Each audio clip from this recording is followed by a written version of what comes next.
बचपन से शिव पुराणों की कहानियों में एक नाम बार बार सुना था, कैलाश, महादेव का निवास।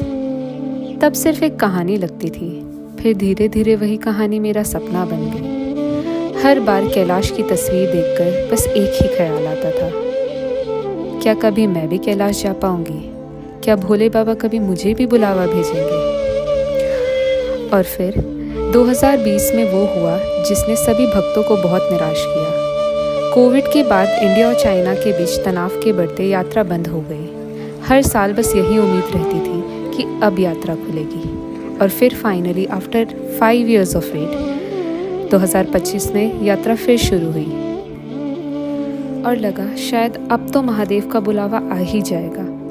कभी इंतज़ार लंबा लगा, कभी सपना दूर लगा, लेकिन विश्वास कभी कम नहीं हुआ। और फिर एक दिन उन्होंने तथास्तु बोल ही दिया। I was finally visiting Kailash Mansarovar, Mahadev जडोब।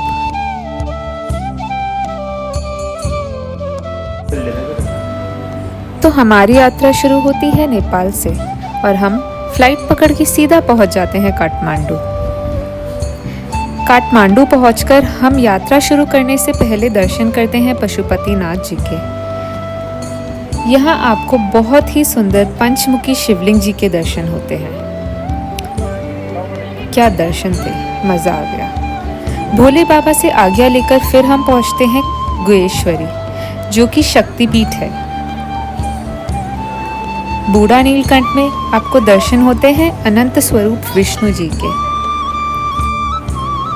Nepal में स्थित पशुपतिनाथ शिव जी के मुख्य मंदिरों में से गिना जाता है। यहाँ भगवान शिव को पशुपति के रूप में पूजा जाता है, जिसका अर्थ है सभी जीव जंतु और प्राणियों के स्वामी। बागमती रिवर के किनारे स्थित ये मंदिर मोक्ष, शांति और शिव की अनंत कृपा का स्वरूप है।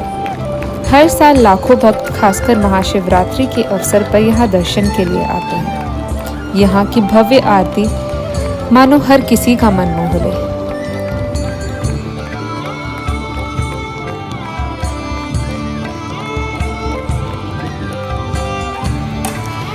आज का दिन बहुत लंबा होने वाला था, तो हमने ब्रेकफास्ट किया क्योंकि हमें पहुंचना था नेपाल चाइना बॉर्डर।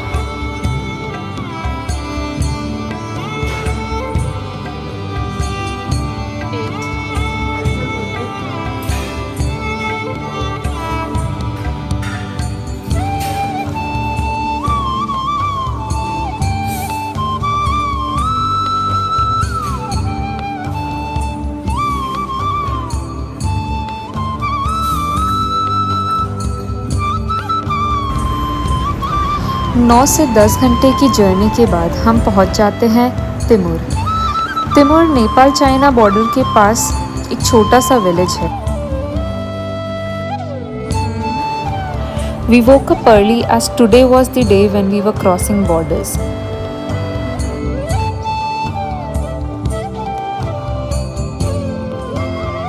Guys, हम चाइना बॉर्डर पे है। We are now crossing the border from Nepal to China. तो if you can see at my back, this is the from here to there you go, and वहाँ पे आपका immigration होता है, and after immigration you can proceed for यात्रा।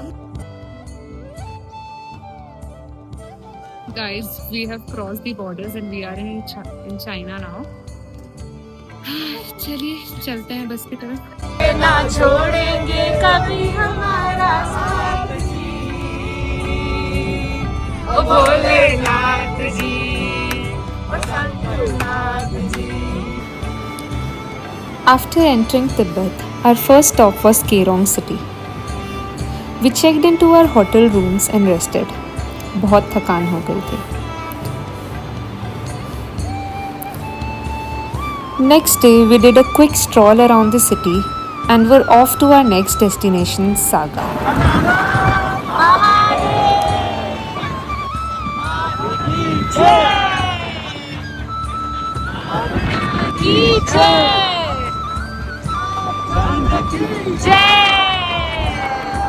Saga city पहुंचने में हमें 7 से 8 घंटे लग गए थे।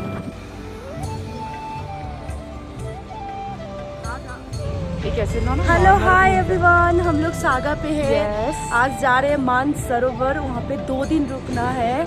और यहाँ पे ठंड काफ़ी ज़्यादा है, काफ़ी ग्रुप मेंबर्स को बहुत प्रॉब्लम हो रहे हैं। हम लोग फिर भी ठीक है।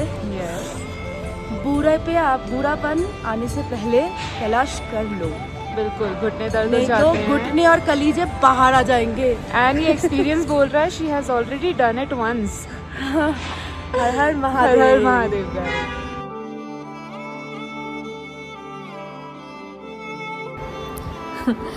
आई होप आपको समझ आ ही गया होगा कि आपको कैलाश बूढ़े होने से पहले कर लेना चाहिए।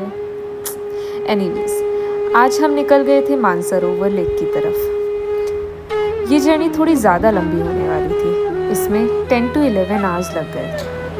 I'm not lying guys, Tibet is a beautiful place. We experienced lots of different terrains.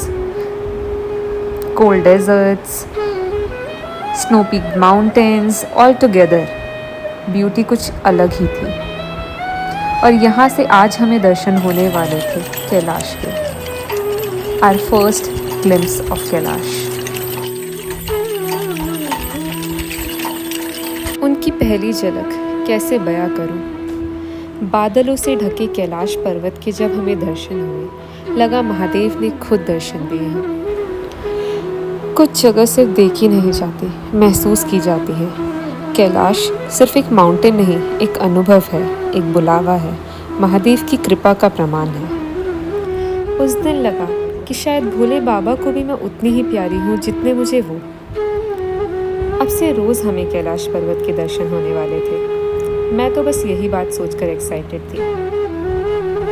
Mansarovar यानी ब्रह्मा के मन से उत्पन्न पवित्र सरोवर। ऐसा माना जाता है इस लेक की रचना ब्रह्मा जी ने अपने मन में की थी और माता पार्वती, भगवान शिव अक्सर इस सरोवर के किनारे आते थे। आज भी देवी देवता ब्रह्म मुहूर्त में मानसरोवर में स्नान करने आते हैं। यहाँ की एक खास बात है, मानसरोवर और राक्षस झील दोनों ही कुछ ही दूरी पर स्थित हैं, बट जहाँ मानसरोवर लेक का पानी मीठा है तो राक्षस ताल का खारा। Our next stop was Darchin city, जहाँ से परिक्रमा स्टार्ट होती है। Darchin city, the city from where you can see Kailash every time. From every street you can view Mount Kailash. After 2 days of continuous bad weather, we were finally starting our parikrama today. The weather seemed cozy. There was ample amount of sunlight. और हम पहुंच गए थे यम द्वार, gateway of यमा।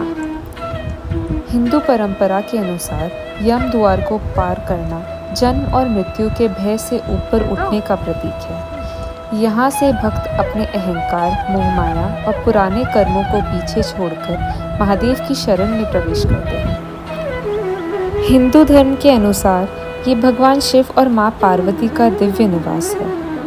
Buddhist इसे mount Meru का प्रतीक मानते हैं। जैन्स के लिए यह वो पवित्र स्थल है जहाँ ऋषभ देव ने मोक्ष प्राप्त किया था। और बॉन रिलीजन में कैलाश को बहुत ही इम्पोर्टेंट माना गया है। हम वेस्ट फेस पर पहुँचे ही थे और बहुत ज़ोर की स्नोफॉल शुरू हो गई। थोड़ी देर बैठे और फिर चल दिए। पहाड़ों में मौसम बहुत फ्रीक्वेंटली चेंज होता है। कैलाश का हर फेस एक अलग अनुभव दे रहा था। मानो लग रहा था भोले बाबा हमें ही देख रहे हों।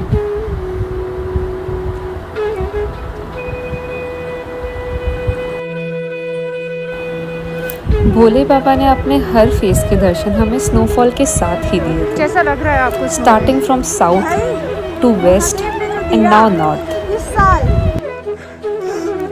कुछ बता नहीं सकती हूँ। सच में ये स्नो में चल रहे हैं हम लोग। इसको देखने के लिए लोग मनाली जाते हैं। भाई कैलाश आओ, देखो स्नो। हाँ, आपको यहाँ कहीं पीछे कैलाश बाबा देखने के लिए पूरे मिलेंगे। स्नो में ढके आप भी बाबा। स्नो में हैं, आपको जैसे क्लियर होंगे वैसे भी दिखाएंगे। हर कल हर हम लोग महादेव। देखेंगे गोल्डन कैलाश। यस, चलिए हर हर महादेव हर हर महादेव हर Har Mahadev. North face of Mount Kailash is the closest face of Mount Kailash that one can witness. Kailash यात्रा को शब्दों में बयां नहीं किया जा सकता, ना तस्वीरों में समझाया जा सकता है। बस इतना कह सकते हैं, महादेव से प्यार है और उनके घर से भी। उस जगह को बस जी भर के जीना था।